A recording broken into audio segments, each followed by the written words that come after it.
Lurker, who are you?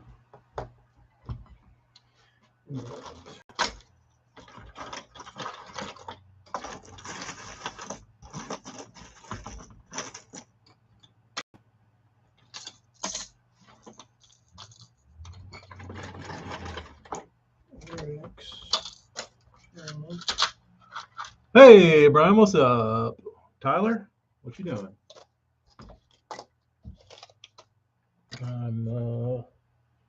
I cleaned up yesterday, believe it or not, but it was counterproductive, and I'll tell you why. So here at this office, um, we don't believe in shop vac filters. Um, so I don't think there is one shop vac here that has a filter on it. Maybe one, but it's probably uh, caked with goo. So we have a push vac, and I remember the last time I used it, it didn't work so good. So I pulled the filter. Um, it was probably like the gnarliest thing you've ever seen, dude. There's no way this vacuum cleaner could suck one more piece of dust and debris into its filter. Like it was at maximum capacity. So I took it out there and dusted it off and put it back in, and it was still blowing dust a little bit. But so I brought the vacuum in here to try to vacuum up all my little crumbles that come off of my little sticks here. So when I undo these baits and I twist them, the paint usually rips off of this little section, and there'll be crumbles on the ground. So it's after like months of doing that, it gets to be a lot. So yesterday was the day. It was like, all right, I gotta clean up the crumbs. So I started cleaning the crumbs, and started vacuuming, and it was working pretty decent. And it wasn't sucking that great. So I decided to use the little extension hose on this pushback. And dude, when I pulled that thing out, it shot a dust cloud that like I had to get a fan to suck out the like I put it at the door to like suck out any of this dust, but it looked like the damn Sahara Desert in here, dude. Like it was a dust storm. So every bit of good I did on the floor, I ruined by dusting the whole room. So every bait in here, every packaged bait I have, every bag of worms is now probably coated in a good couple mils of uh, vacuum dirt crud. So I wasn't too thrilled with that, but it's settled down today. It's not as stinky. I need to get me an air freshener in here so it doesn't smell like dirt. But yeah, I was all excited too. I was all excited about cleaning up. What's up, AJ? Nasty Nate? What you dudes been doing? Darius, what's up? Rich, how goes it? Excited about the new boat? Y'all throw these little things?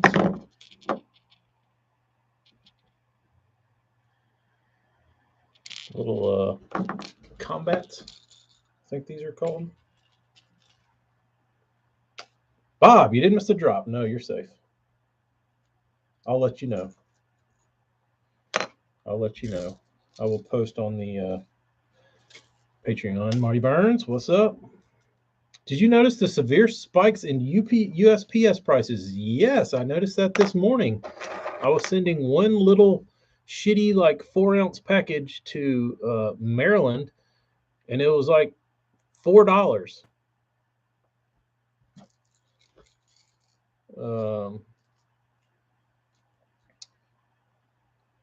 50-mile-an-hour winds. Oh, UPS. No, I don't ship UPS. I thought the postal service seemed a little pricey, uh, but everything.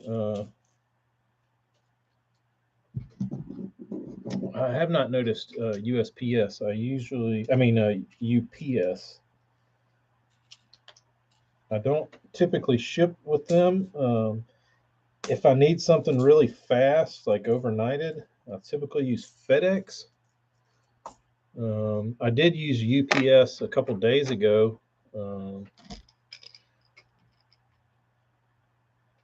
But that's what I don't understand about UPS is that, like I was sending a guy some baits last week, and UPS ground was like $8 for this package. They said it'd get there in one day. But then they had like expedited stuff that was more time and more money. I didn't understand. Bob,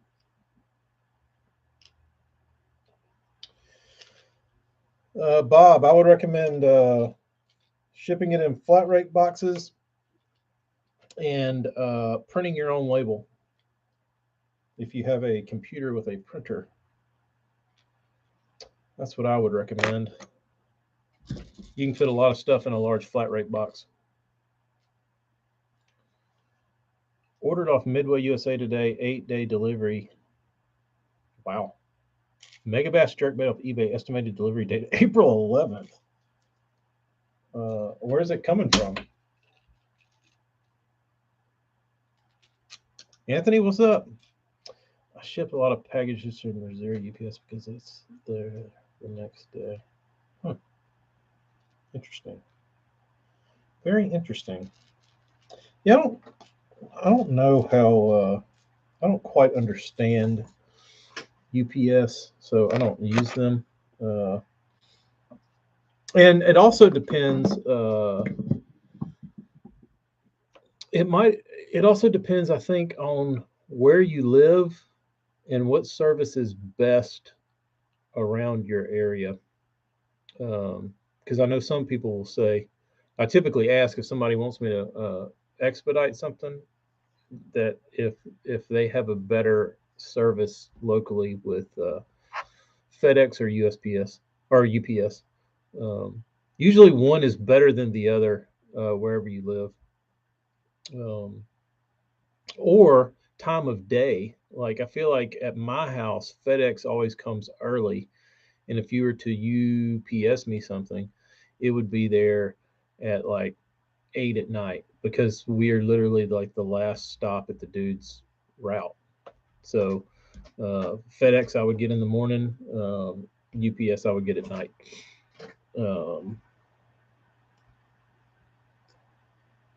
I hope I get the 40 lures I ordered on eBay this weekend. That's a lot. Where are you moving? Wife kick you out of the house? She said, if I see one more damn eBay package. UPS doesn't start delivering until 4? What? What do they do the other 12 hours?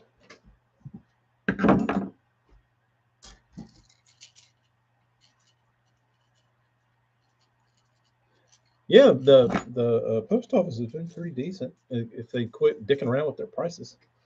Snowstorm pounding us tomorrow might loosen up before snow. Dude, y'all are gonna hate me. It was like 80 yesterday. We've been wearing shorts and t-shirts.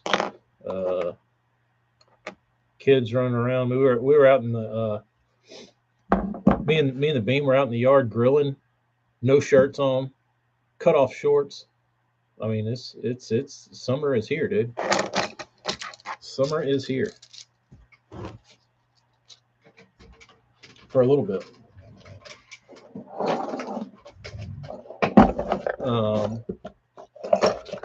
Water temps already in the mid 60s on Toledo Bend.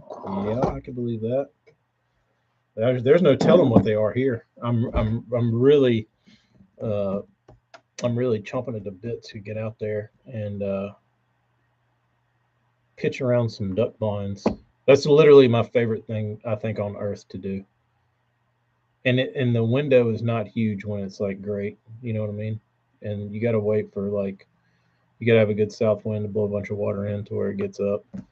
And dude, I'm telling you, snatching a tidal bass out of a duck blind, I don't know that there's anything more fun.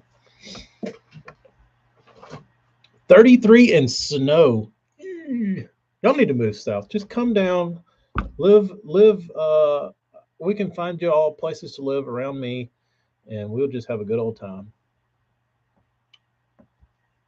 Didn't drop below 40 last night and got almost an inch of rain. The ice should be fading fast. Yuck. It's early summertime. I was in shorts and a t-shirt cutting up trees yesterday. That's what I'm saying, Kyle.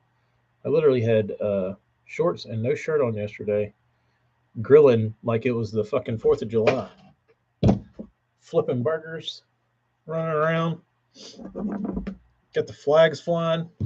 Kids running around squirting water guns and stuff.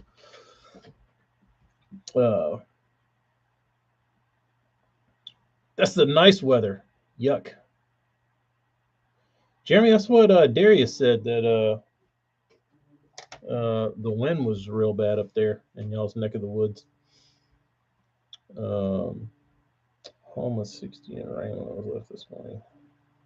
Gross. Amy's calling me. She just left the doctor, I bet. I'll call her back.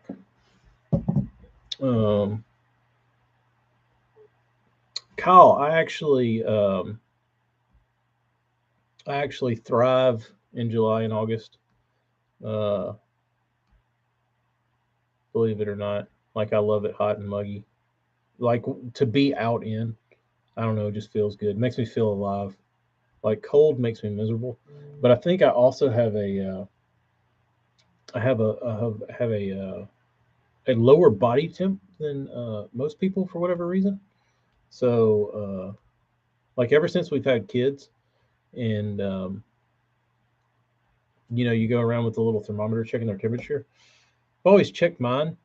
Mine was like 96.5, and like the kids were always normal, but mine was always usually like a degree and a half or 2 degrees lower than everybody else's. So if you read in a health manual, it would say that if my temperature drops like 0.2 degrees more, I would be suffering from hypothermia. But no, that's just normal body temp for me. It's low.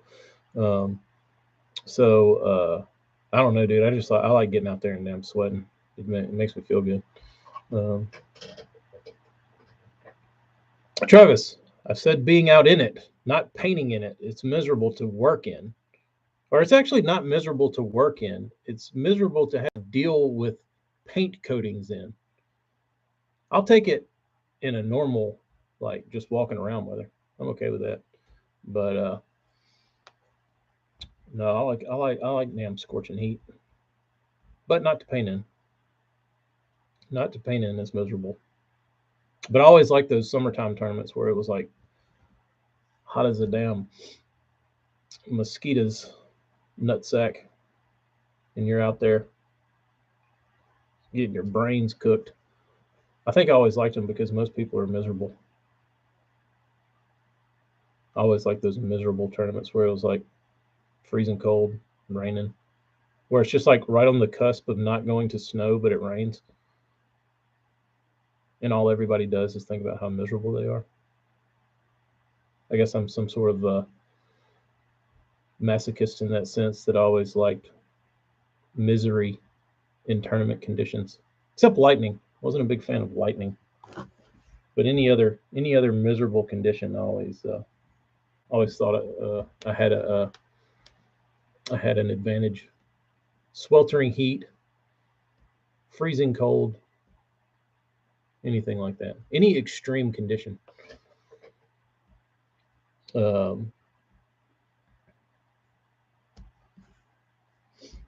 But yeah, working in it is a different animal.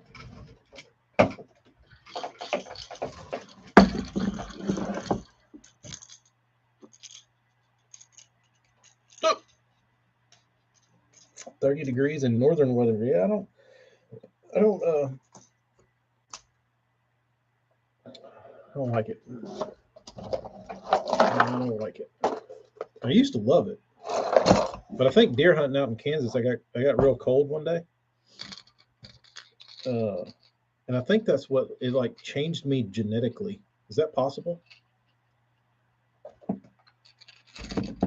Because like up until that point, like 10 years ago, I loved being cold. I loved cold weather. I just like I really enjoyed the cold, like a good cold overcast day. And after I got really cold out there, it's like it completely changed my body. It froze your brain, probably. Probably. Walk out of the house and you immediately feel like you need to take a shower. Yeah, those days. Chill to the bone, take a shower, and you'll be all right.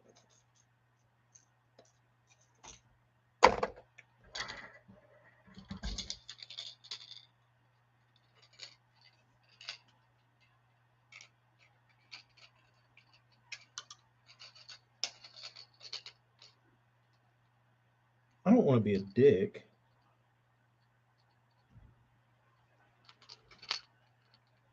But doesn't Strike King make that color?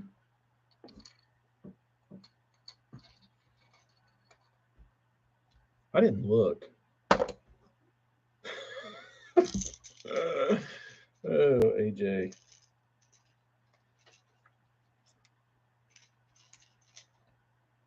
Guy said he wanted like a Excalibur Raven Red.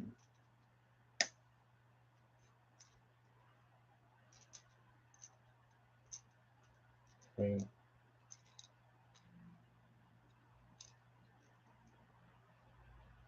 dude, DT4 is a demon. Yeah, I guess. I don't know, dude. I don't know. I don't ask questions, AJ. I just do what I'm told. I just do what I'm told.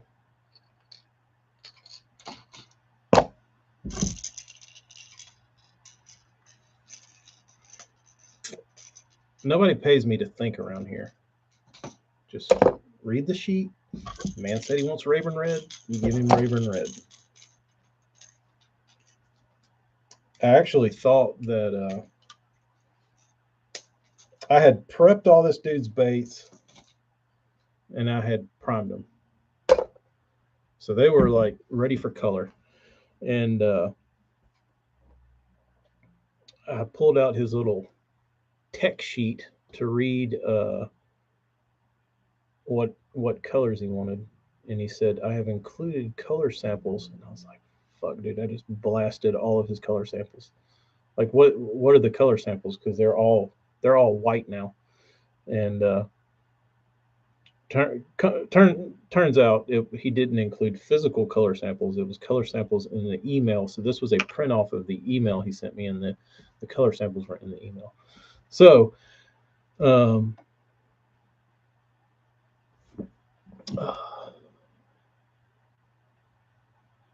got a new subscriber.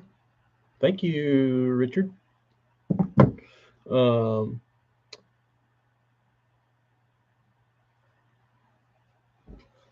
Kyle, like I said, I don't want to ask questions. Bob, you're getting excited about a DT6 Demon? Are those scarce again? I need to get back to posting stuff on eBay. I really love the eBay buyers. They're enthusiastic fishermen. I like seeing who they are because it's a little bit of a mystery. You know what I mean? Like if you sell on like Facebook or something, you see immediately who they are. But like if you get an eBay sale and you hear the like cash register go off on your app and you're like, ooh, what'd I sell? The mystery of opening the package invoice to see who it was and where it was going to was always exciting to me. I need to get back to those days because you never know who's shopping on eBay. Everybody shops on eBay. Uh, Pros, noobs, everybody. Um,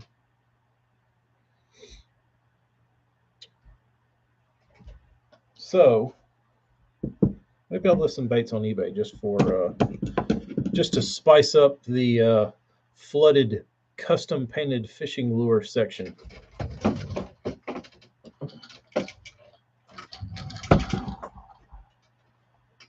It disgusted me last time I got on there and looked.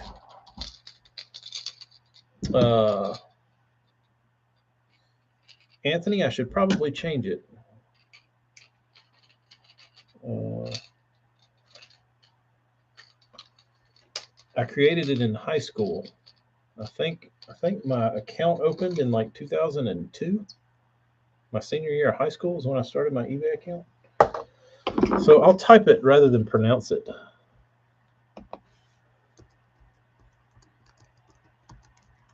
It's a very high school name.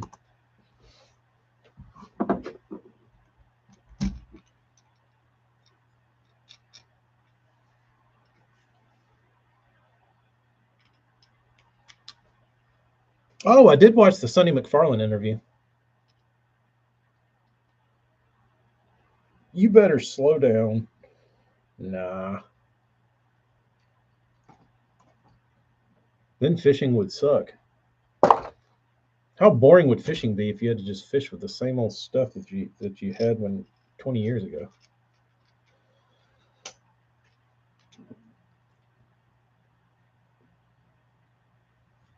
Yeah, the Steve Blazer interview with Bass Fishing Archives. Oh, it wasn't Sonny. I'm sorry. I meant Steve Blazer. Um, yeah, he was a pretty personable dude. Because I've seen him post on Facebook on Woodbait Nation, and he came across in in his post as just a grumpy old man. But his interview, he seemed very personable and you know like an enjoyable guy to sit down and talk to about fishing lures. But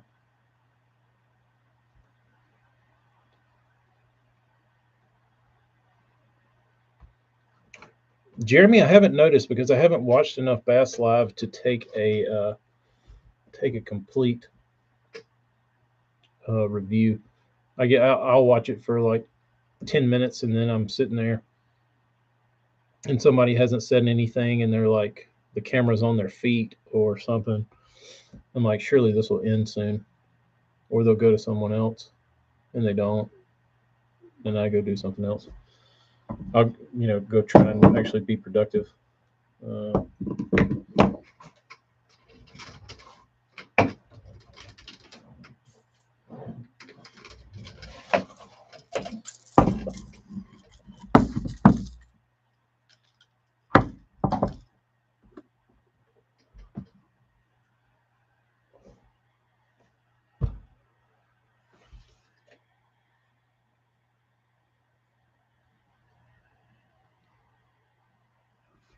Bassmaster Open National Championship winner right there. That color.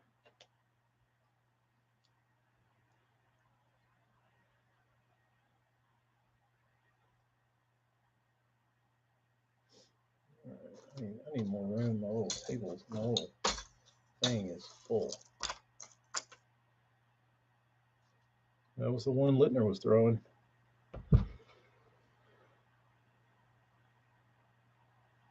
Uh, Nice ear flap.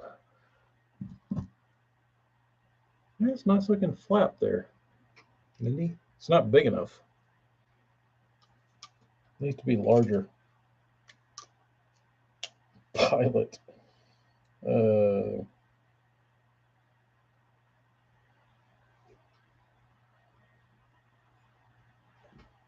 I've been painting them ear flaps since the Pilot was driving around in his damn Fisher Price airplane.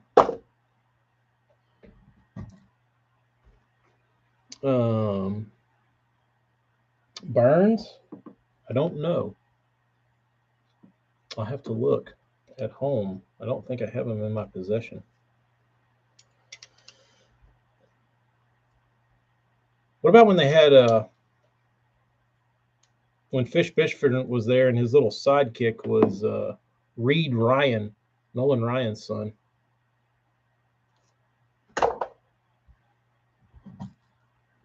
That was kind of interesting because you could tell Reed didn't know a whole lot about bass fishing.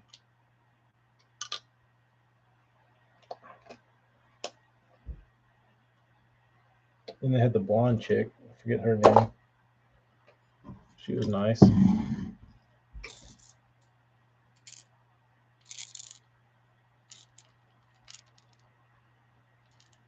That would look good on a jackal bait.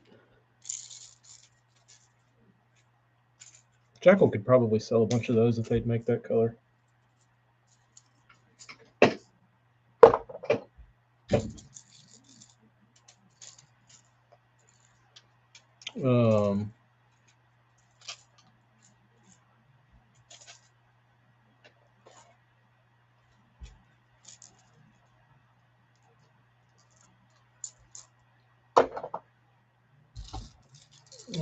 During Bass Off, I thought Holman and Zaldane did a good job filling airtime. Were they commentators?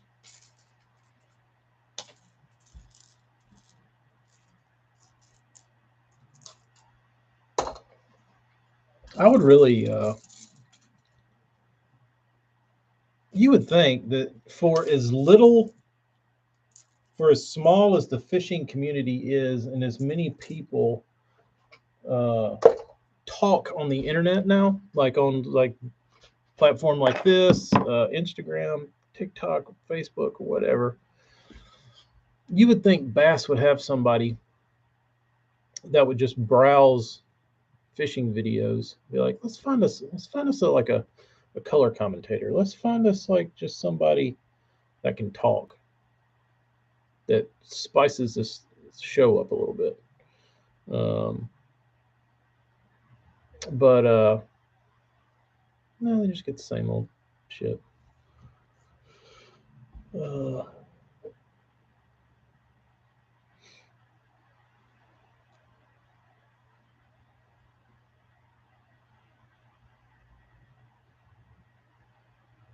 But I do agree they need some life. They need a spark of something. But with all the media out there, like guys talking, you don't even have to hold interviews. You just watch their videos, and if they can talk, you see it. You know what I mean? Like they're providing you with a basic interview, like a product of their abilities, right here on the internet. Talking about bass, Travis, they need some. I think they need somebody in their lives that have a little something. Yeah, Eric. Eric would be great. They listen to Eric. They just say, Eric, listen, dude, you got to clean up your mouth. And just don't say the F word or shit like that, and you're good. Just talk. And Eric could certainly do that.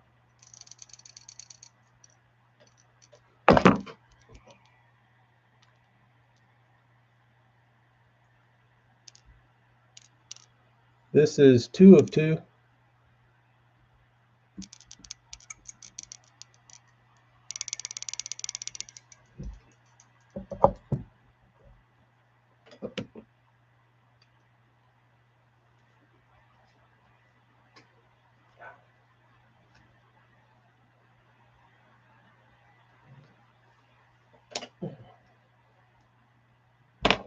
Darius, I need to get this up to you quick.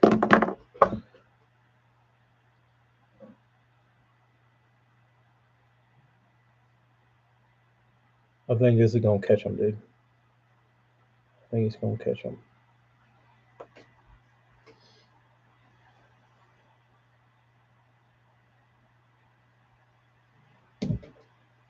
Travis, you think I'm asking a lot for Bass to hire a competent employee?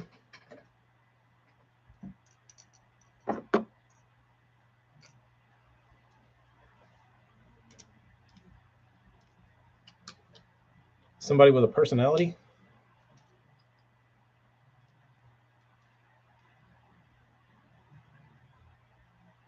How exciting can watching people with live scope get? Well, that's the thing. If you know something is boring as shit, who can make this interesting? Somebody.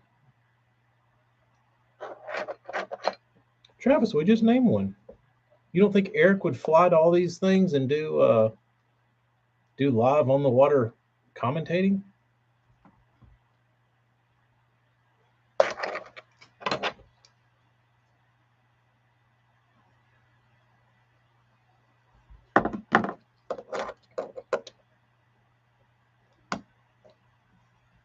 Um,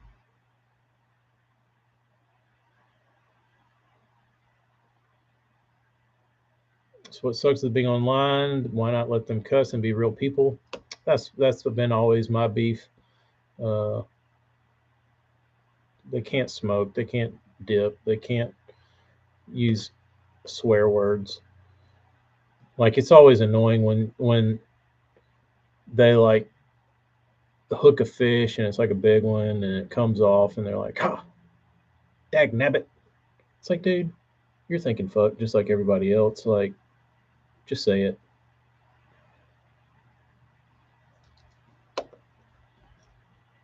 Travis, I disagree. I think it would certainly work.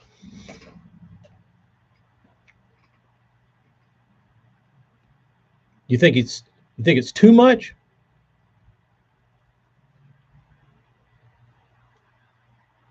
He would miss too many derby trips. Yeah, probably. But wouldn't it be worth it to get to go out and be part of the? I mean, you can do it for a year. Who gives a shit if you miss a year worth of tournaments?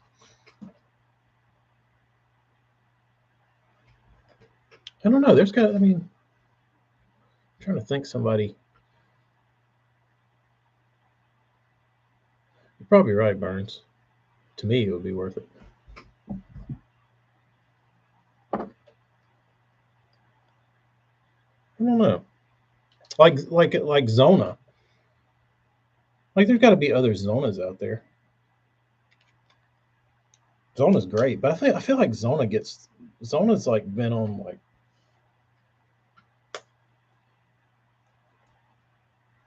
pain meds or like sleepy meds or something because he just seems very. uh Yeah, it's a guy live scoping holding a punching bug crank. That would be funny. Uh, say, hey, try this. Throw him a Bass Lab box in his boat, get the dude disqualified. Uh,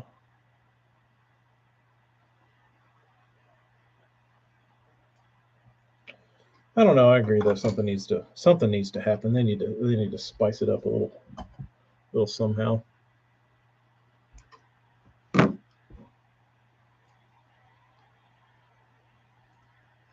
Red flake peanut with some chartreuse and brown.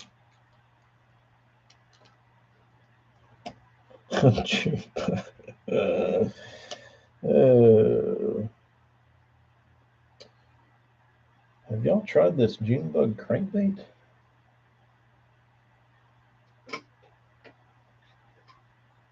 I'm running out of room, dudes.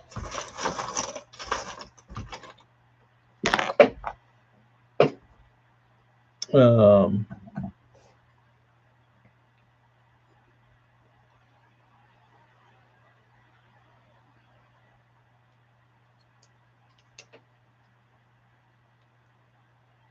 you have a good point, Jeremy. You are paying the bills. I mean, I guess you're paying everybody else's bills. I don't know what percentage bass makes off of actual tournament entries.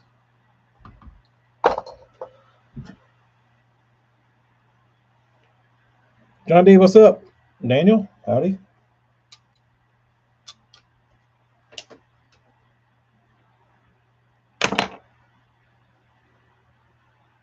Check this little mini crappie out.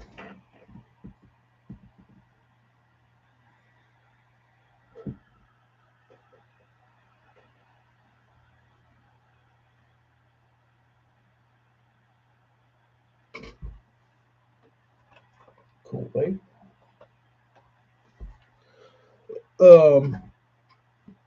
This one looks good.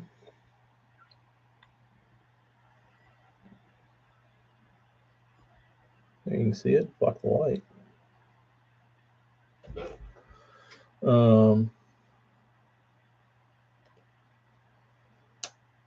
No, their Fox isn't going to allow it. But I think they could do. I think they could spice things up a little bit somehow.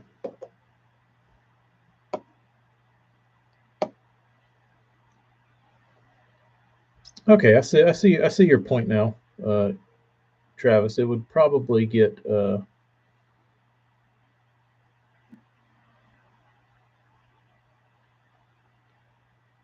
repetitive, but I don't know. Theo Vaughn could keep it interesting.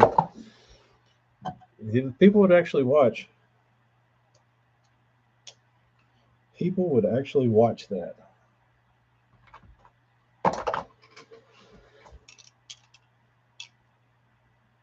The 10-year anniversary Teckle Kickknocker colors. I did not.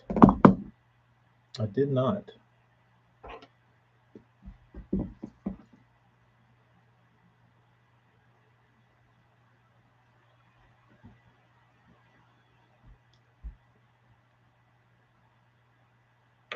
I think this is going to be the last blade baits I ever paint.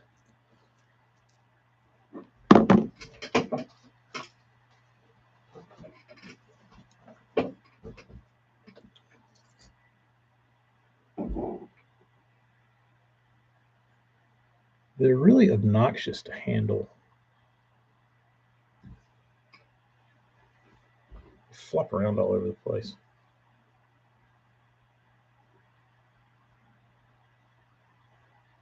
Pain to paint because the surface is all humpy.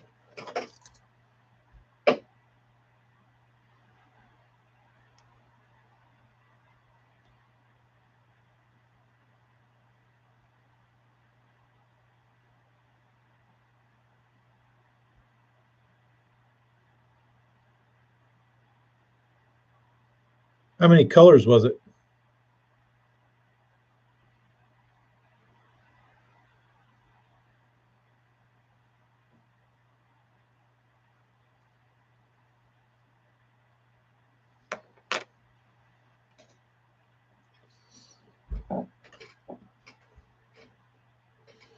Bob, I will dispel the Kickknocker Vixen myths right now.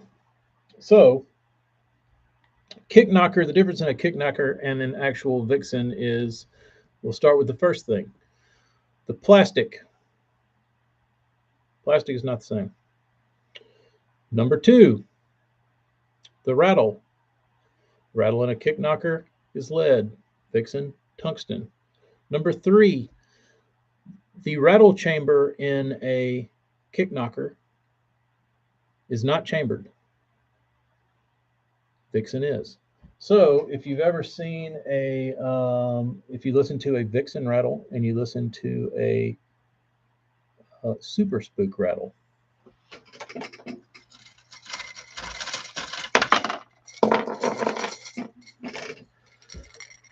see this ball here in the back?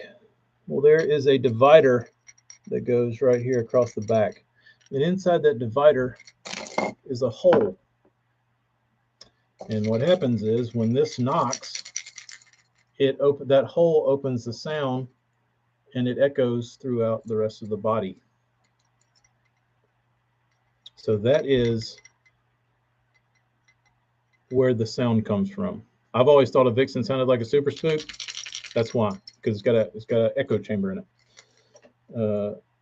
Teckles do not.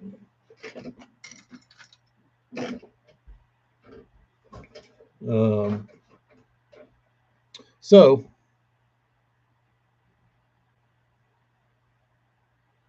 hell, I found about probably 30 of my own, probably another 50 of other people's. So I got to re-add those. But if you are under the impression that they are identical clones in shape and aesthetics, yes, that's about it. But the real thing that people that makes the Vixen is the knocker, and it is indeed different.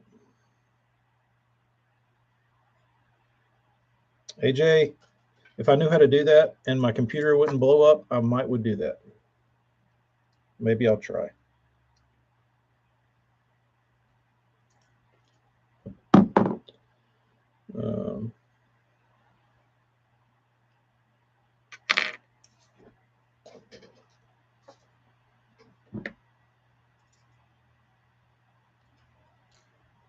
Is the Repo Man the same? I think the Repo Man is. I believe that the Repo Man is legit, to my understanding.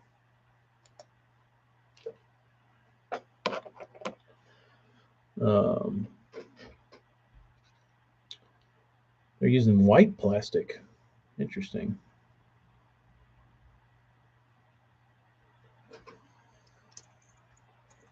Very interesting.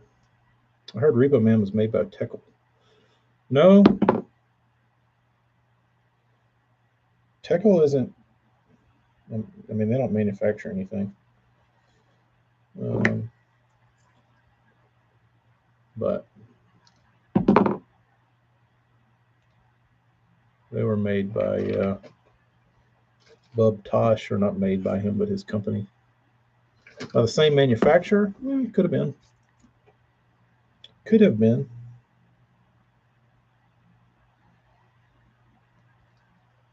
I remember when they had a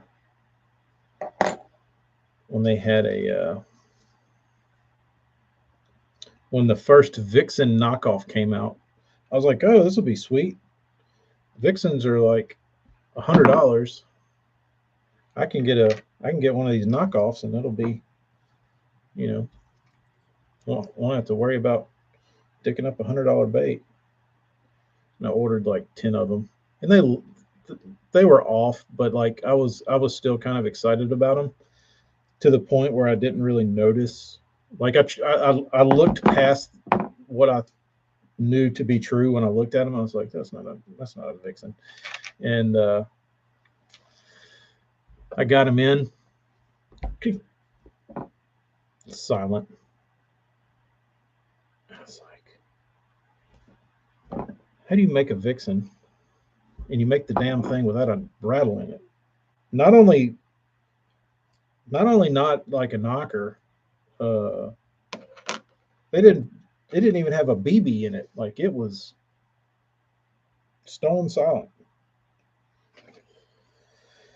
So it was ugly, and it was ugly, and it was silent.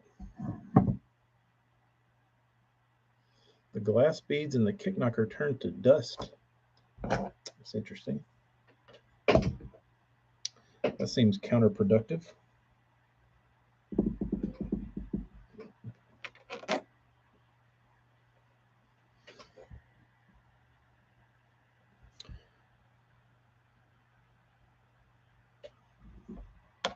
AJ, if somebody asks you to paint these, don't do it. Just going to forewarn you. Just gonna forewarn you.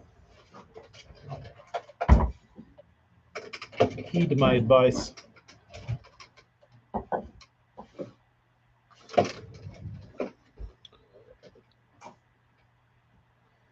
Worse when the Vixen was re-released the first time. Yeah, I know the biggest complaint was the action was a little different, and the line tile in the second generation is a little lower, it's not up in the nose, um, which is good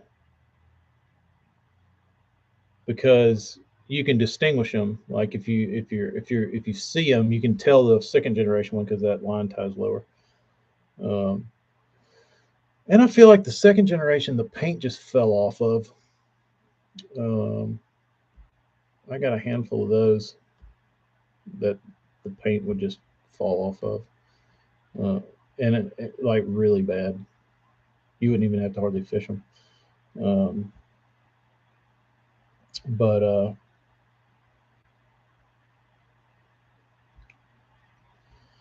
yeah, I think the new ones are identical. I think there's no difference. Um, have several worn out kick knockers, no worn out Vixens. There you go. There you go. Spend the extra on the real one. They don't, rattles don't turn to dust. And you're getting the real thing. Uh, oh, what was the one that I bought? It was a piece of shit, dude. It was the river to sea. What was the name of their bait? The one day I got to try the Gen 3 Vixen and the kick knocker. The kick knocker outfished it. Different color, same color. The Rover. God, the Rover was a turd, dude. The Rover was a turd.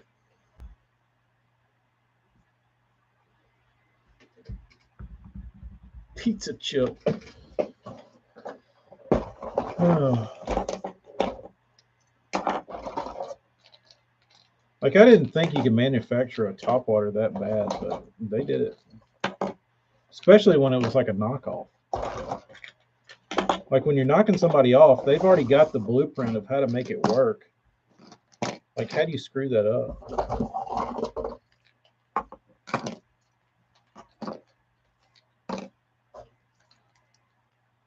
Look at that ugly color.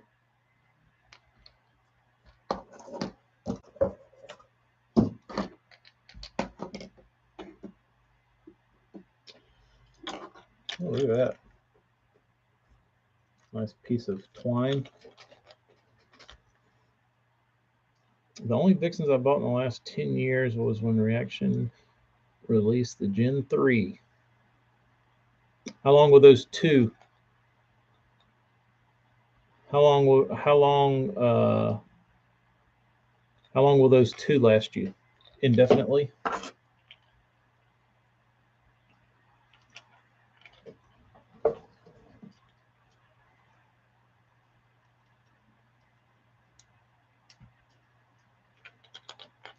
We got any more line? Oh yeah, this one got a little tag. Nice. That off. Two different kinds of knots. One rappy knot. One. Oh, this one's got multiple.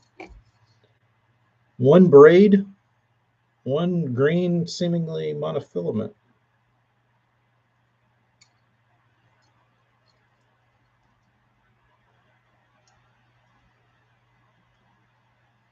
Damn, that was some heavy braid, dude.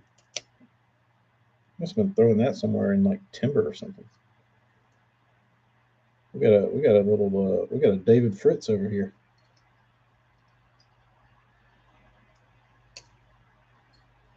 I don't even know what this is. Should leave those line pieces on.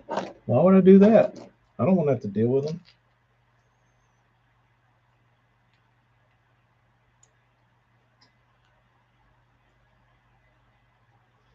You think I'm gonna get a dirty? You think I'm gonna get a dirty? You think I'm gonna get a dirty message back from the guy, and he's gonna be like, "Why'd you cut my tag ends off?" Hella, they can affect my masking because then I have to tuck this line into the tape, and I really don't want to do that.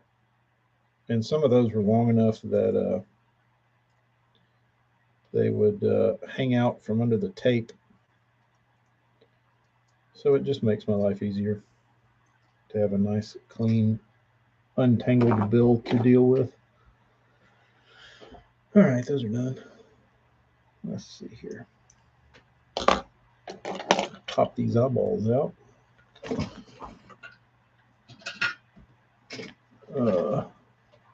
Not buying it. Not the. I could have probably let the little one slide, but the long one would have gotten in the way.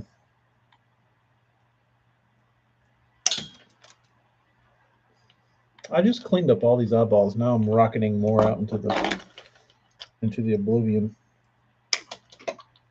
and I can't see any of them where they're going. That one went right in the damn trash can, but I couldn't do that again.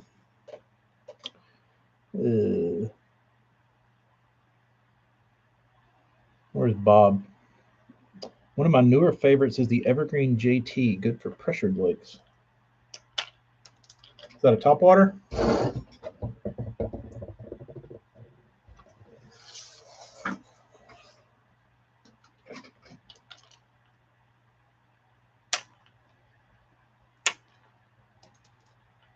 There it went. Found you.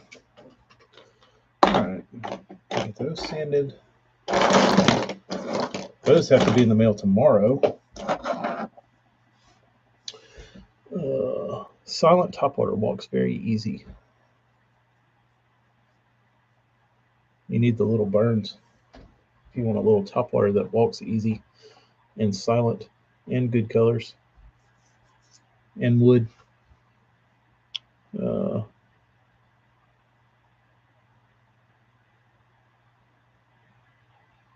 Darius, what Yozuri do you throw?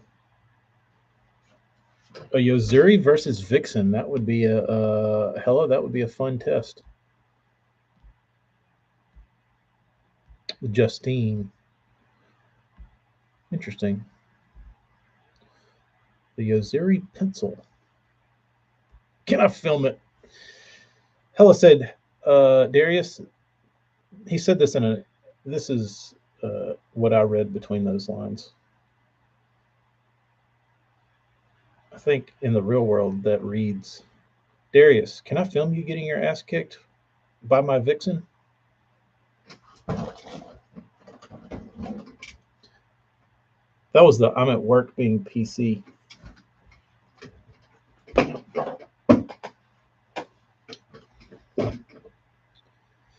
It would be cool to see a head to head topwater battle. Ooh, a backup.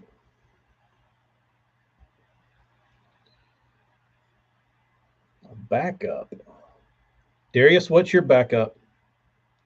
Say a big old pig breaks your Yozuri off, and you got to go for rod number 2. You cannot get another Yozuri. What is the next bait?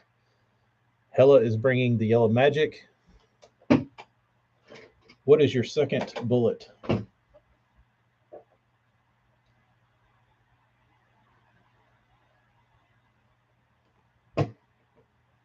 AJ, maybe you should start painting some of those.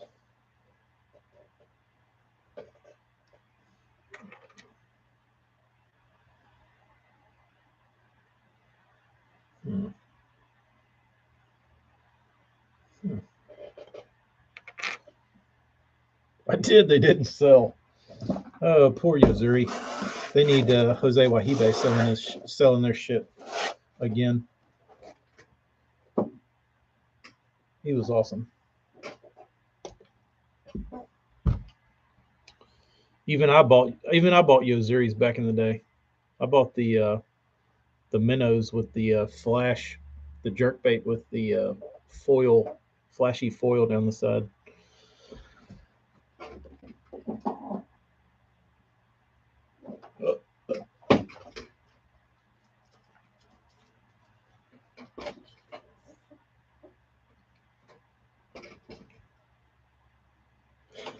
Maybe they will be hot after Darius dusts you on film.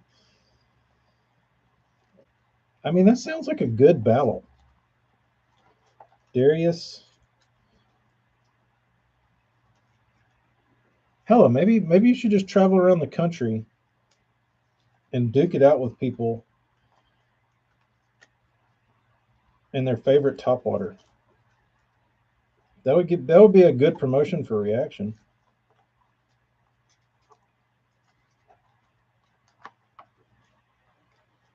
Unless you lost everyone.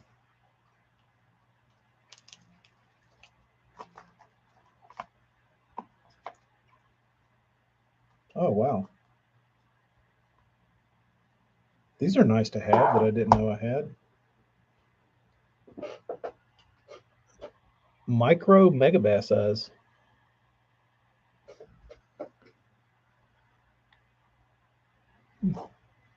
I'll remember that whenever I get a jerkbait with some dicked up eyes.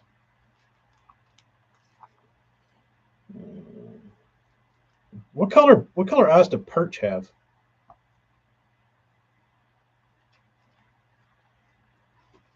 Gold?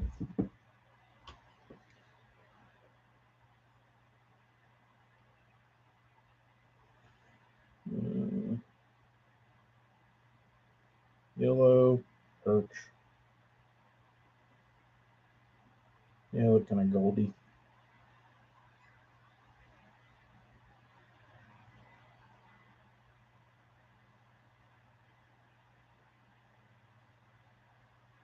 Yeah, gold. All right, let's see how I'm going to do this. Let's see how I'm going to do this.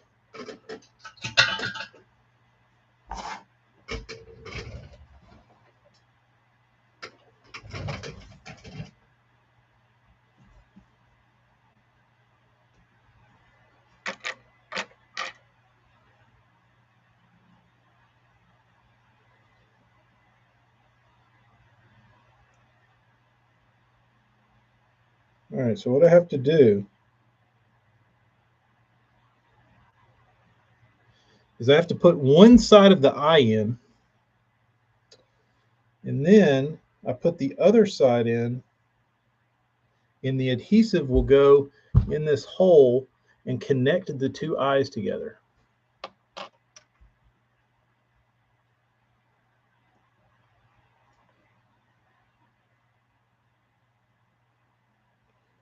Fucking blade baits.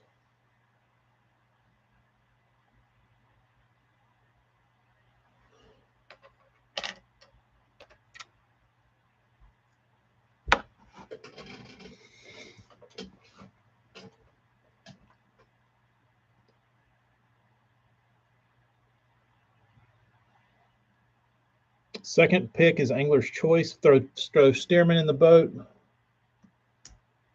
with a spook. It's a lot of troubles. That's a lot of 3 troubles flying around.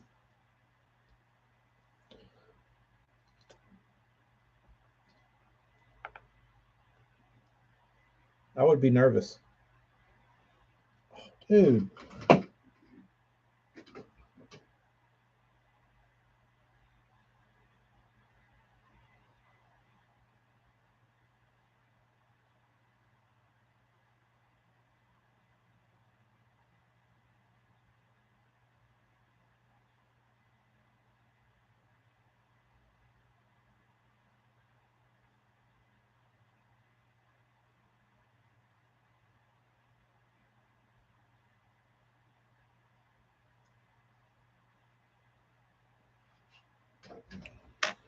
Okay.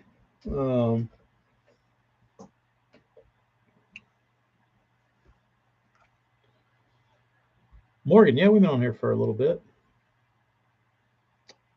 My first topwater, a Stanley rivet on a 5/0 1/8 ounce Honor twist lock.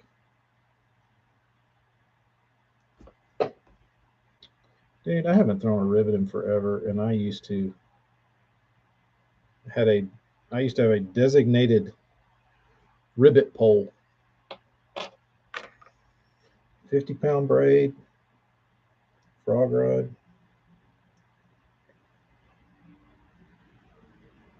I threw two colors, black and blue, and that watermelon with the pearl belly one.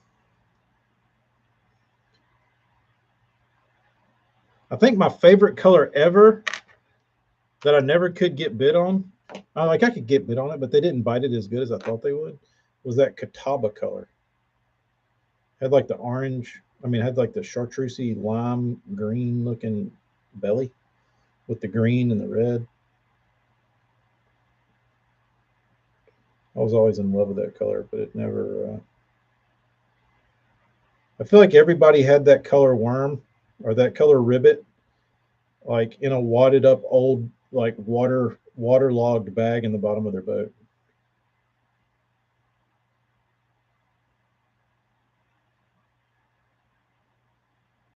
I throw Cajun orange and sapphire blue and black. Yeah, that's the one. Bo, what's up, dude? I've dusted so many chug bugs with yellow magics and pro-am events. It's not even funny. Where's my chug bug? Where's my old faithful chug bug? Not up there. Hella, have you seen the relic?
Knocked it. I thought I had that thing up. There it is.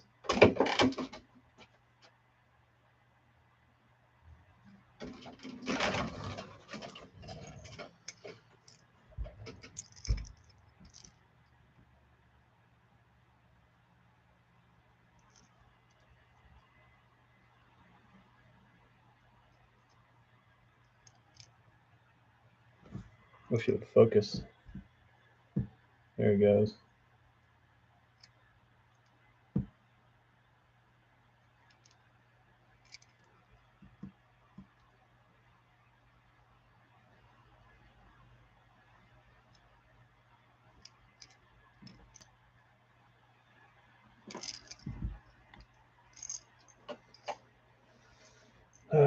What a damn specimen. Hella, the last time I changed those hooks, I was young and idiotic. That's why it has red hooks on it.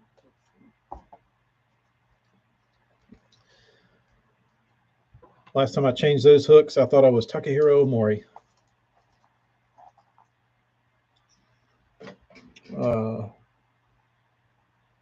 Shower blow is good bait. Shower blows are weird though. They're a little like they catch a shit out of fish, but they're so mechanical. Like they just look very unnatural to me. because they're just like they have a really sharp like mechanical action to them.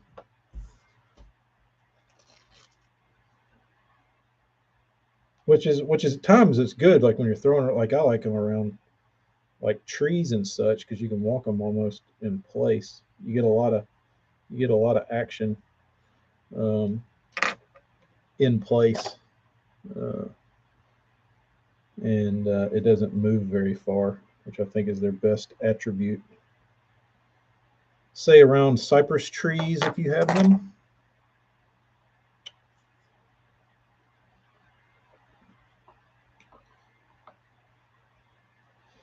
Dude, Travis, it's funny you say that.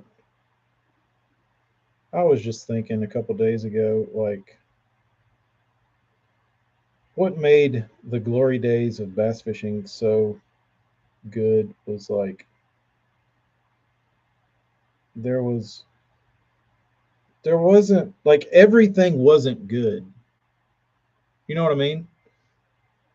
Like now everything's good. Like every topwater out there is pretty good. We'll catch fish like the shit from like the 80s, 90s. It wasn't all good. And like you needed like little you might have to do little tweaks and bullshit to like make a shitty bait decent or make a good bait really good. But I think that's what made things interesting back then was that you know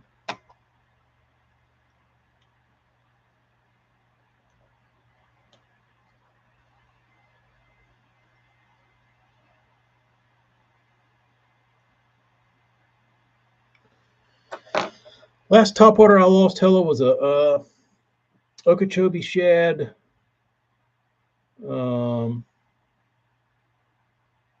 the Okeechobee shad super spook, and a gar bit it, broke it off. I remember it like it was yesterday because I thought it was my juice one, but luckily I had picked up an imposter. Um,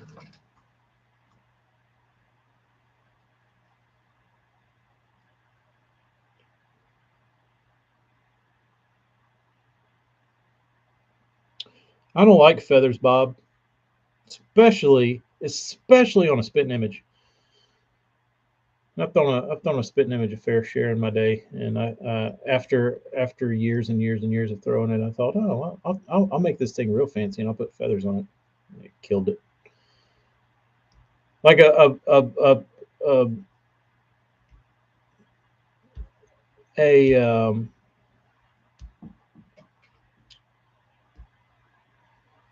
a spitting image has a weird action on its own, uh, but with a feathered treble, it was really bad.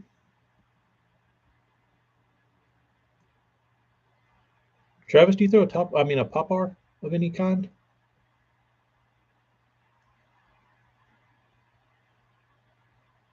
If you're throwing a feather on your spitting image, it must be real thin, real light.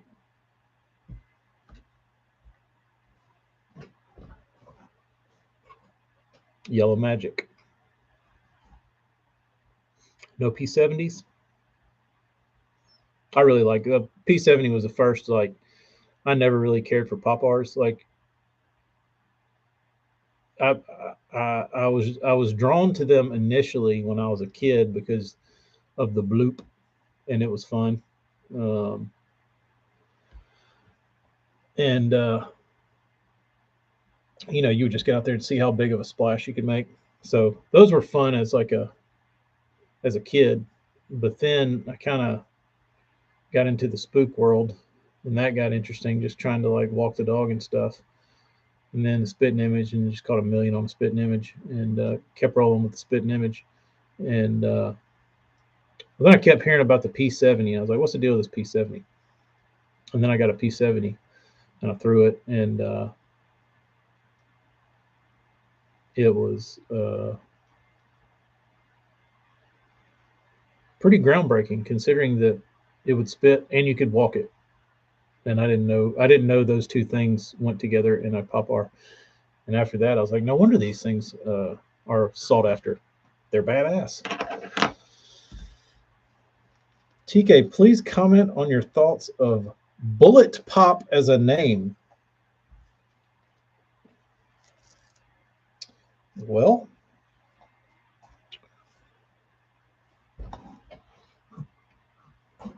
it's pretty stupid, for one. I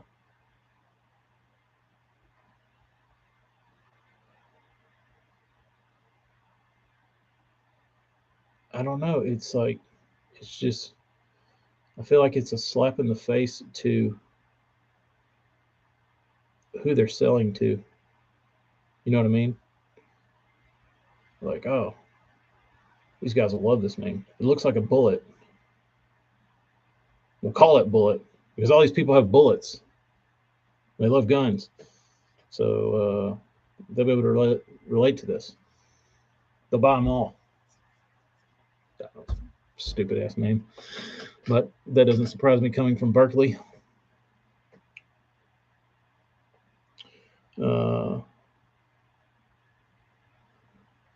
Travis, I'm sure there's plenty of damn top waters out there, or Pop-Rs you can walk, but 18-year-old me didn't know what a yellow magic was or any other rare shit. I just had,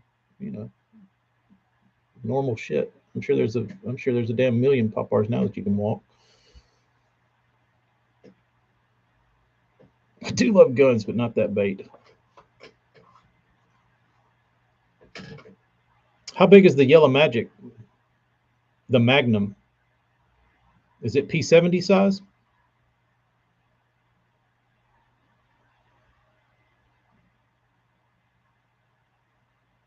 That is a good. I'm certainly against the loop knot, John. I've always tied a split ring on my spooks, just because I didn't like tying to cracked paint. Oh, you don't have a P70.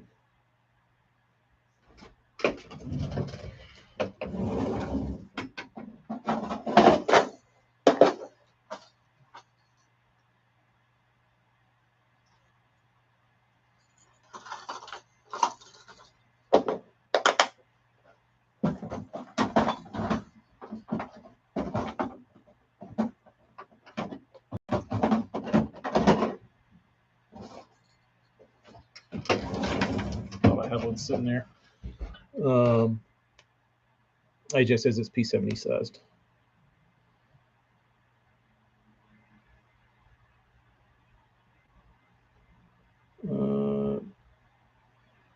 Which one might be bigger, AJ?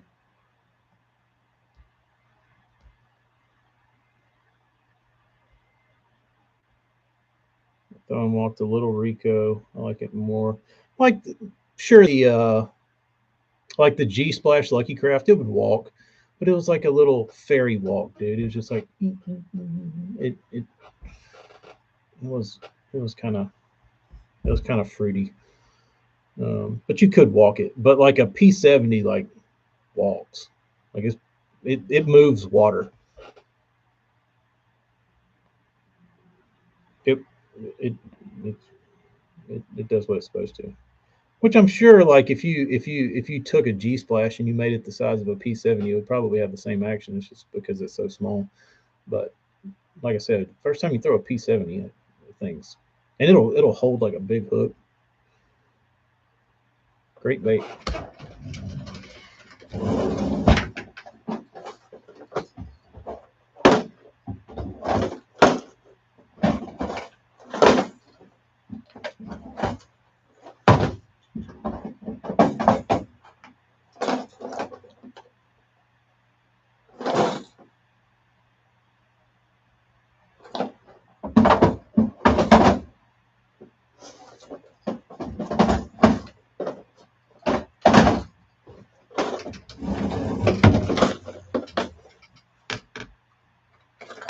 So let's see here.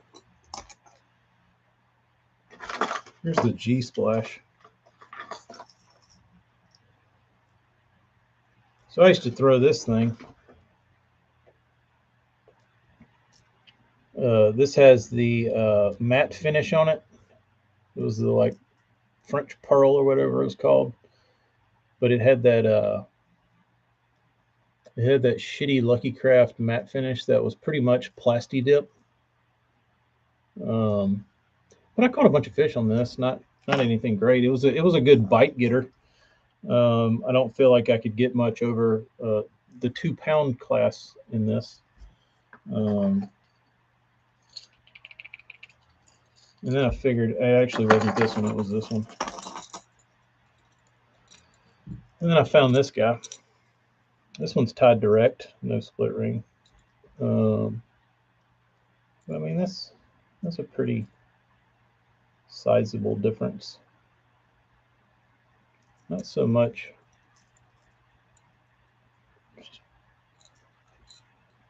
Should big. Look at this one.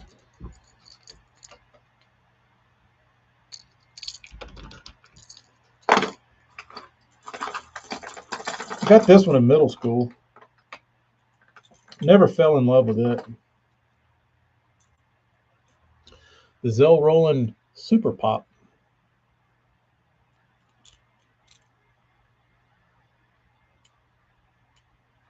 This has been riding around with me since about the year 1999.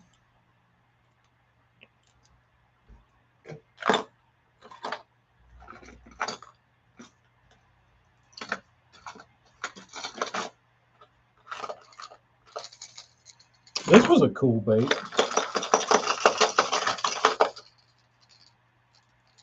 The I'm a Skimmer.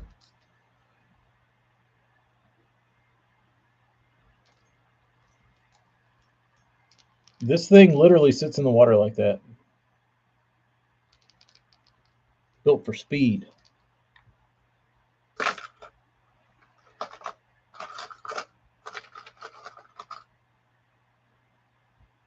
my little rinky-dink topwaters up.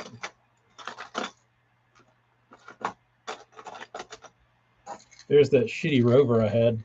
Could probably take this feather off the back and it might work better. I don't know.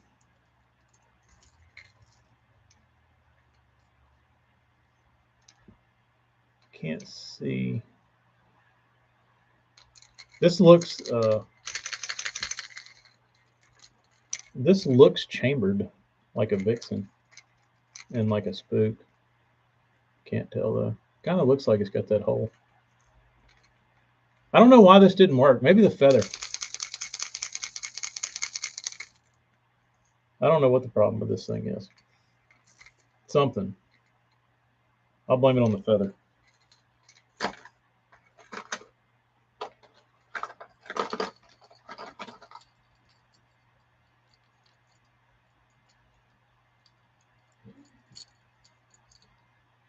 Camper going to get a free rover probably. Or if you're browsing on eBay and you roll the dice and you think you're getting a P70 and you order this one, it's a P65. Don't be fooled. They're pretty close. But the P70 is 3 1/8 inch, I believe.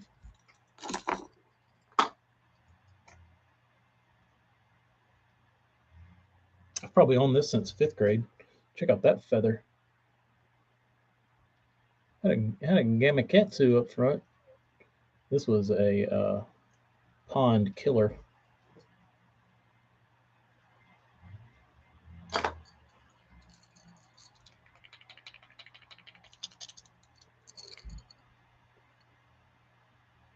No paint necessary. Already bone.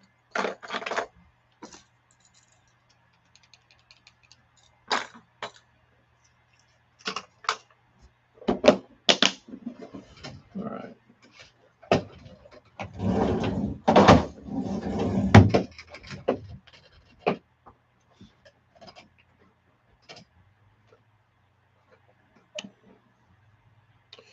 Brendan, you're correct, but there is only one vixen.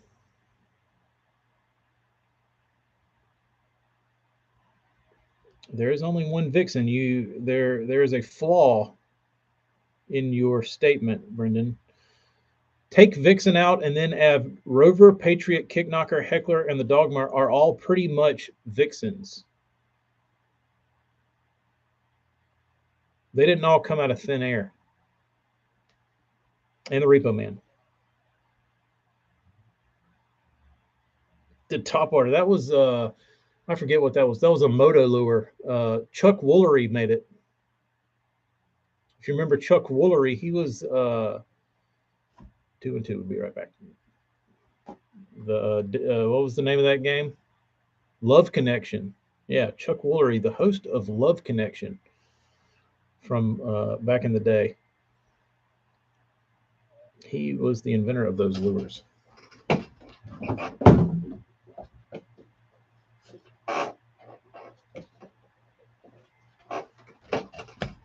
Show me the balsa skimmer you have. From you? Barnes, I can't get all that. I just cleaned out that drawer and I don't think I can open it.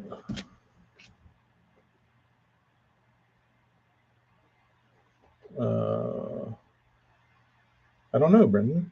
I don't know. That remains to be seen. That remains to be seen.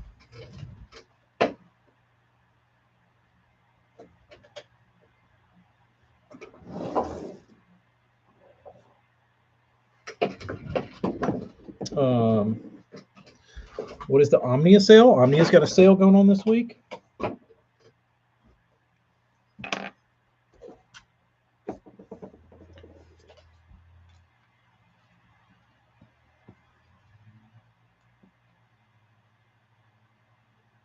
Burns, I don't know. It could have been some flea market shit I found, like the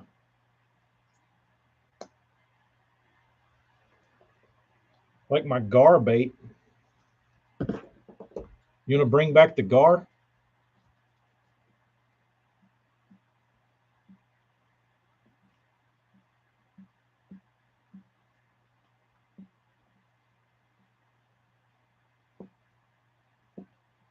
Come on, I guess I'm about to go buy me some epoxy.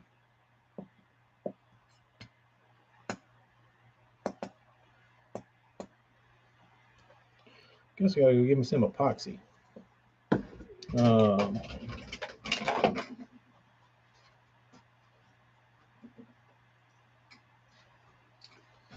Sorry, campers. I'm gonna spoil a little something. This is the new bait we're bringing back from the dead. Burns is gonna bring this one back. This is the new topwater we're releasing. This is just a prototype. What do you think? No ballast weight, hell of a popper, skimmer, chugger, spitter, underwater diver, does it all. What is the ball looking thing back there under your magic swimmers? Don't worry about that. Morgan, don't worry about that.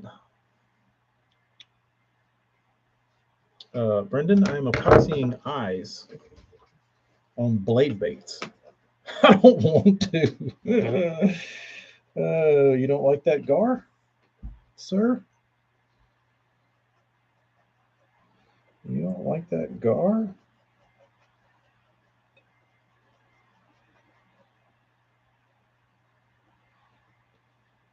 Yes, it is, Morgan.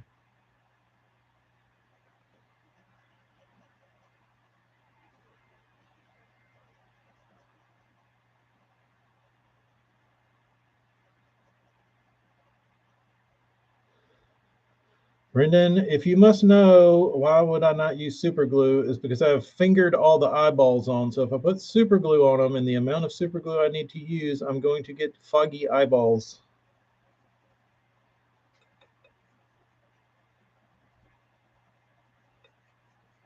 I want clear, glassy, smooth eyeballs and eye sockets.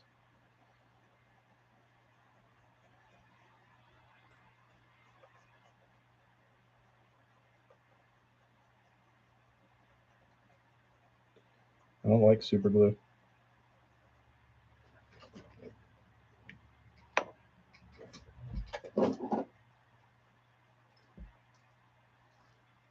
my hands sweat real bad, and super glue and I don't get along.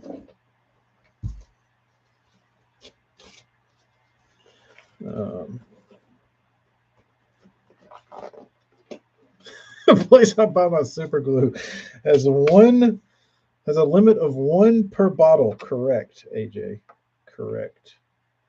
Can only buy one, so I have to be cognizant of what baits I'm putting on. It's not just any old bait doesn't get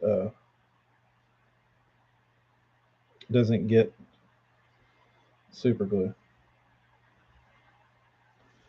All right. Dude, these are like doing surgery on.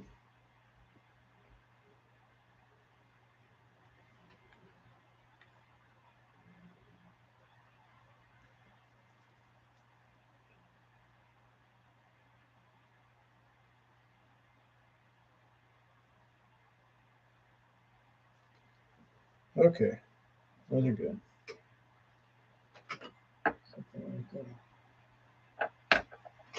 One down.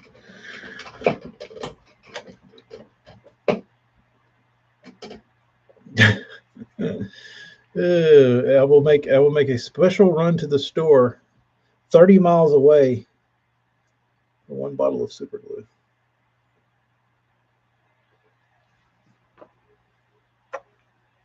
I use the most expensive super glue known to man.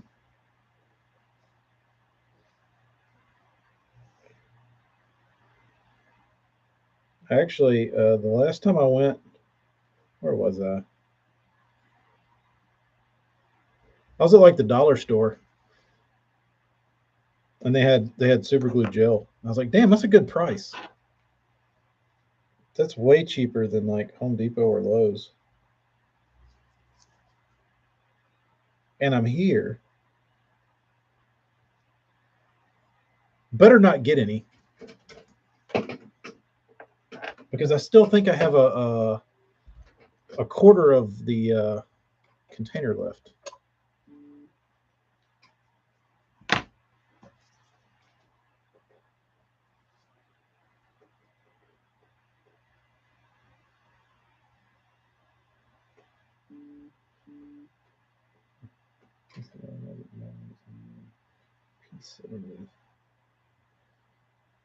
All right, let me see what we got going on here. My buddy Keith bought one of those new P70s, the newest rendition of it. Literally made one cast with it and threw it up against a trolling motor and knocked the head off of it. Never got to see it in action.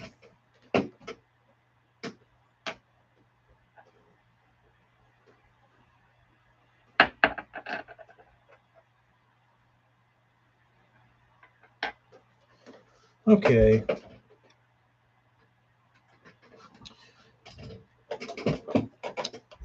AJ, we well, you were here when we did that. That actually there is a pretty fair amount in there going on. Pretty fair amount of savings left in the bottom. That was not a wives' tale. That was indeed true. That was a good tip.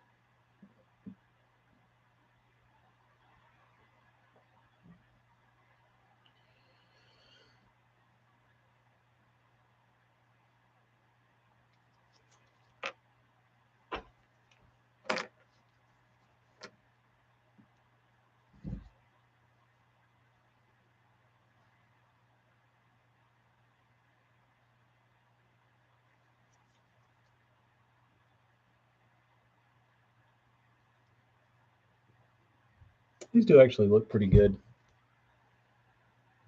No, they're white. You won't be able to see them.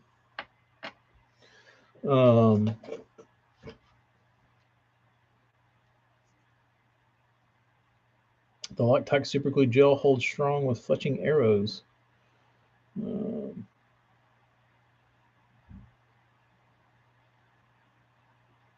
Yeah, that's what that's who it was from. Gussie. He was right. He was right.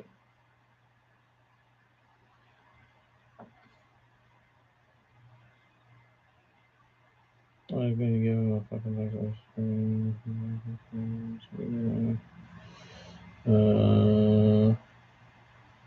of super glue for my birthday. I mean, that's actually not a terrible gift idea. I'll use it.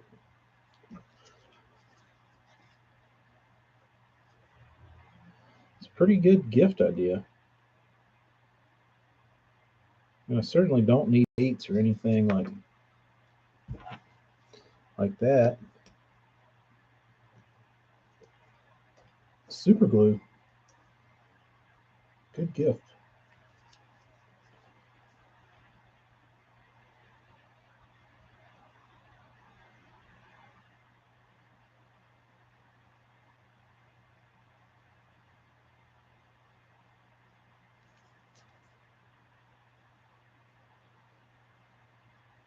Okay. Oh, these stupid ass things. 5-year anniversary coming up on 3/3. She's correct. Jeremy, we've been talking about super glue.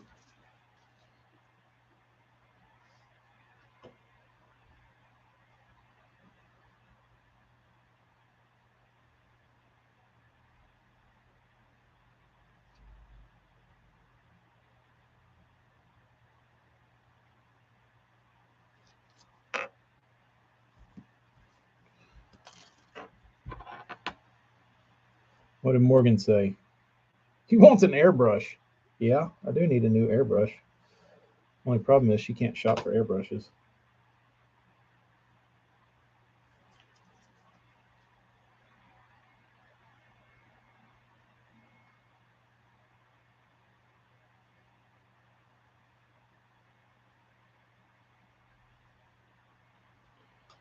Come on, you damn eye. Roll over a little bit. There you go.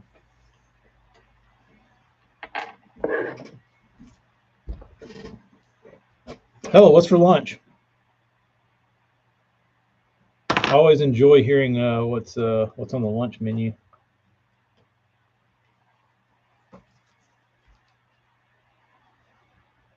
AJ, are you still there? AJ, say something if you're still there. I meant to tell you this yesterday. Yes, okay. So Amy bought this little Boston butt she wanted to cook. And it was one that it had been deboned, which we all know is a boo boo. And she wanted to make like barbecue nachos with it. I said, all right. And so I said, I'll cook. I'll get the damn grill going outside, and I'll cook this thing. So um, I started cooking this thing 275. We got to about, I don't know, going damn near 4 hours at 275, and this little like 3 pound butt internal temp made it to like 148 or something. I was like, holy shit, this thing's taking a while.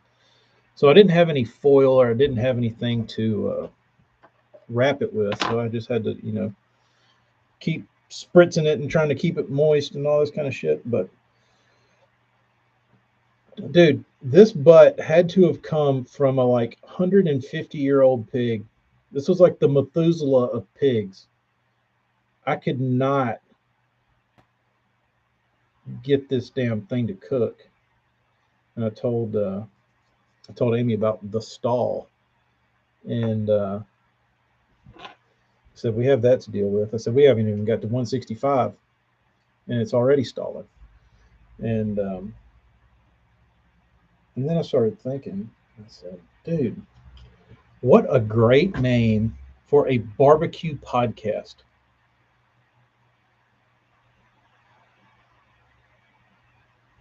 And I looked it up.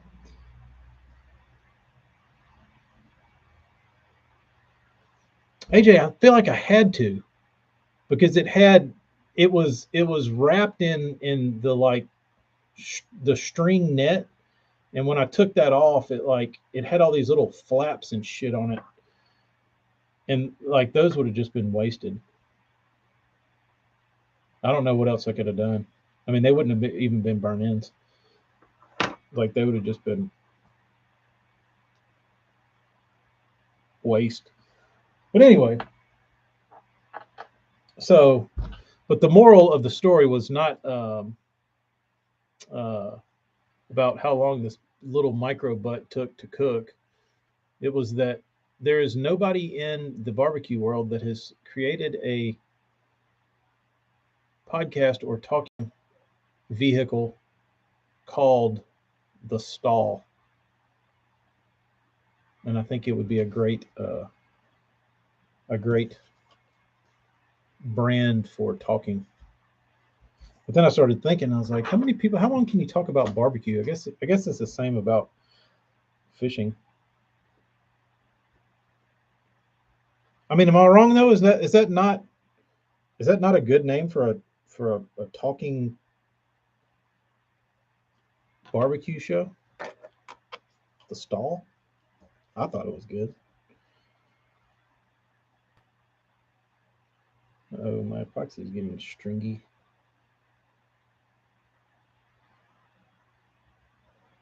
Let's speed this process up.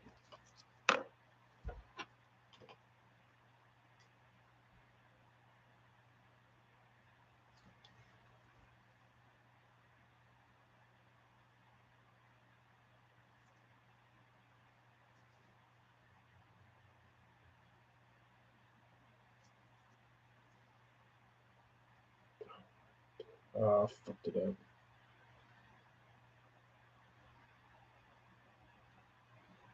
Okay. Oh, okay. Just making sure. I thought it was good too. I'm surprised nobody'd used it. It's kind of like the bilge, but better.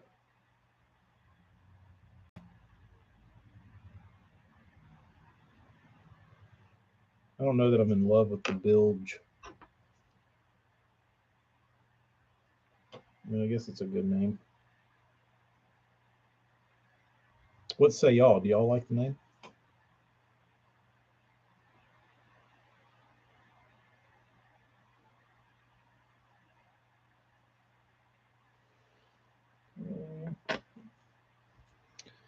I had chili and cinnamon rolls Saturday for dinner. Schoolmaster, blasphemy. Um, Chili and cinnamon roll cooking videos on the cooking channel Patreon. We'll have to have special guest AJ. Beefy 5-layer burrito spread on a queso chip dip. Then Amy bought this queso that's called Pecos, or it's called Ponchos. Ponchos queso. Yeah, I'm trying to fix it. Uh-oh. I gotta go do a. I gotta go film a video. Oh damn, my camera's at home. Shit.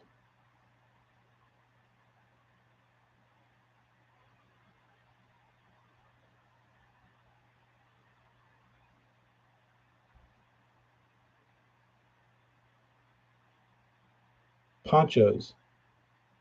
It's pretty bad. I thought it was good. I liked it. It just tastes like cheese with Taco Bell seasoning in it. I didn't think it was bad at all.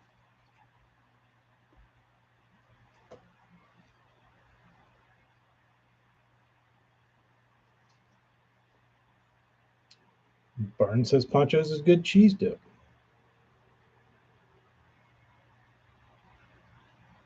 It had some flavor. It tasted unique to Ponchos. It didn't just taste like, you know, white cheese and jalapenos.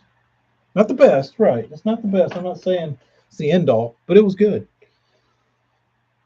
Brendan, you have to wait and see.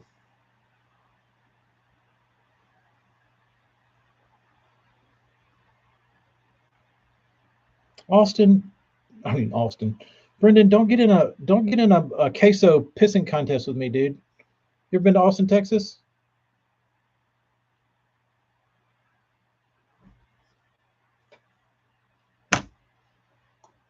You gonna tell me Georgia rules over Texas and queso? Nah, bro. Nah, bro.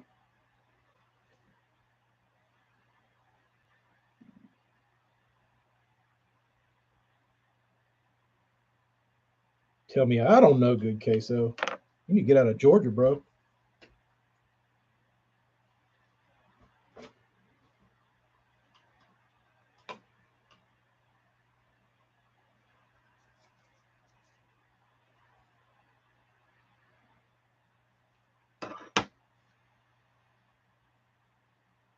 The goat is milked in house. I was surprised at how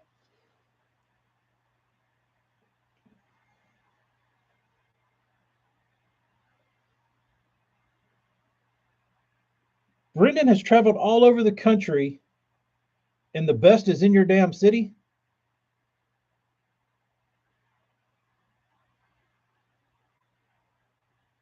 I'm telling you, dude. You go to Austin, Texas, and they've got like even the shitty places have like the most badass queso you've ever had in your life. I'd like to try this Georgia queso that rules supreme.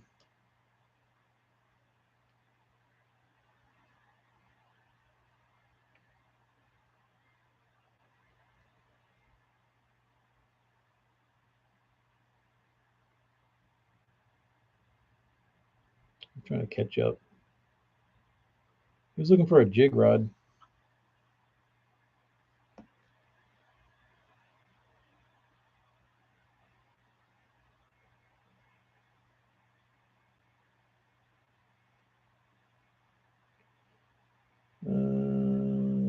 Where did I miss the jig rod comment?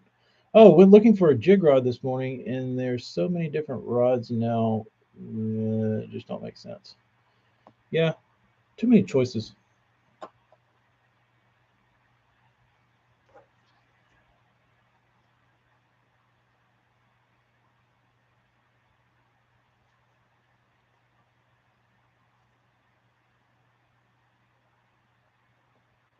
How much does that rod cost, Brennan?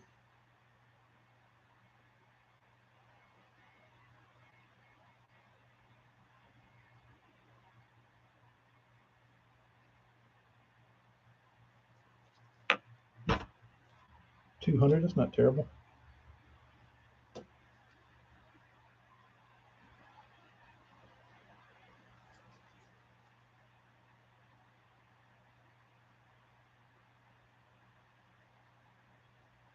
Does it have a warranty?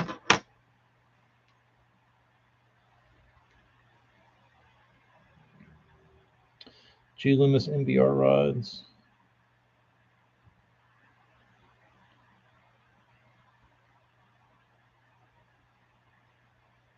Old E6X. Go get your damn carrot stick, bro. All right, enough of those eyes. Enough of the eyeballs.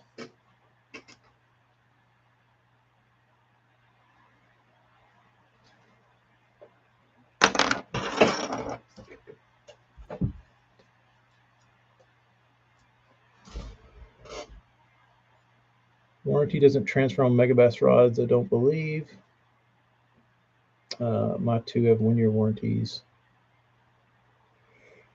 Just get a Dobbins. Everybody likes Gary. He supports hella the other people in the fishing world. Just get a damn Dobbins. Throw Gary a bone. Throw hella a bone. Throw everybody a bone. Help the people that try to help you and everybody else. Uh, Falcon Lowrider is good rods. Gary supports vets, has great warranties. There you go. A Fury 735C. There you go. I don't own a Dobbins rod, but I see what Gary does, and is commendable. And if I were looking to purchase a whole bunch of rods, I would probably look at the Dobbins. There you go. Hello, Gary. Maybe Jeremy will become a Dobbins enthusiast. Uh, I do like Falcons though. I would probably look at Falcons. Kistler's been making a big push. They advertise a whole lot. I believe there's a connection with Powell and Gary that goes way back. Sounds bitter. With Keith and Gary. I have two rods that cost more than 100. How much more than 100, Burns?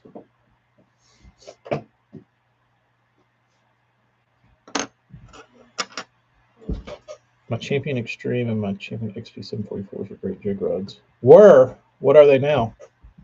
What did you replace them with? 12:30. Wow.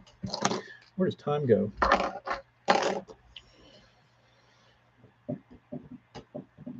All right, Darius and JP, your baits will be going to your homes soon. I've got Eric's baits here, but he won't go home. Oh, yeah, I forgot you're a rod wrapper.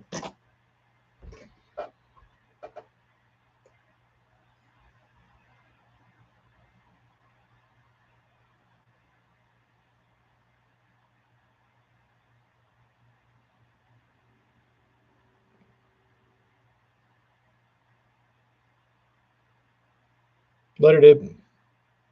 I have two rods that cost more than $100. My Champion, I stick to what I know in my North Fork. One of them worked for the other at one point. I think it was an amicable.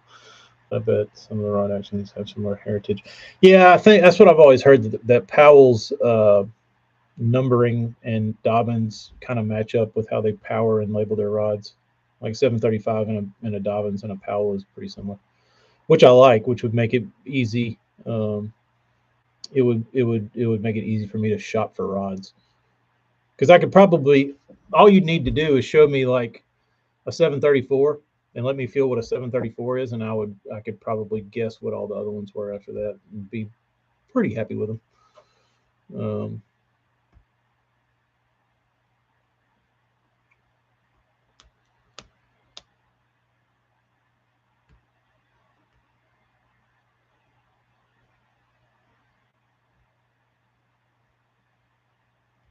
So I guess I need to sell all my Powells and get. I've sat here and convinced myself to sell all my Powells and replace them with Dobbins. Frank, what's up, dude?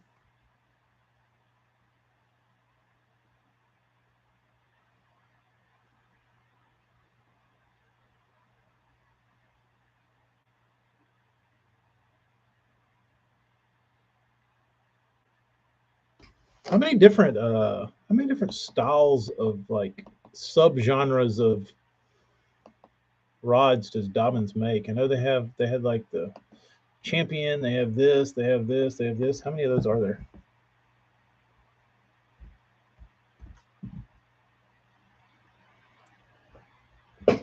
What's in this cup?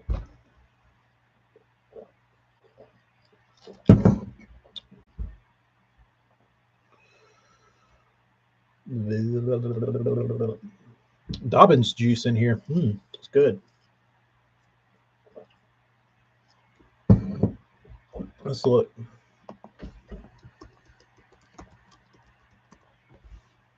Dobbins rods.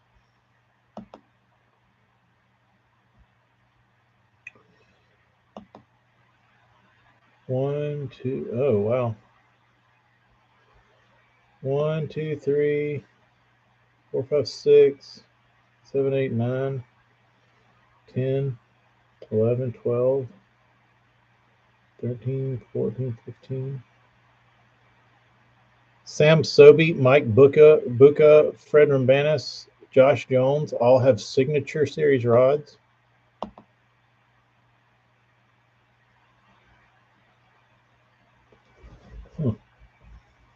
Like the Dobbins rods for my power rods and 6 gil for finesse. Oh, sorry, Frank.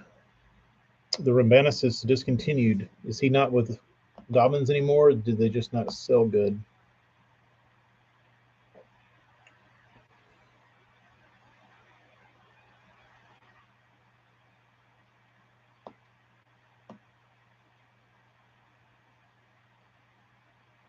Josh Jones has Kevlar wrapping. Seems like a lot. The Rambanises are awfully green. He's 6 gil. Gross. Well, all right, dudes, I'm gonna run. I gotta go see what Bob's doing out here. He said he's cleaning out the freezer. Yeah, that's what it looks like. Hell, it looks like a big handled crappie spinning rod or some sort of jigging mechanism. But all right, y'all be good. I'll talk to you later on. See you.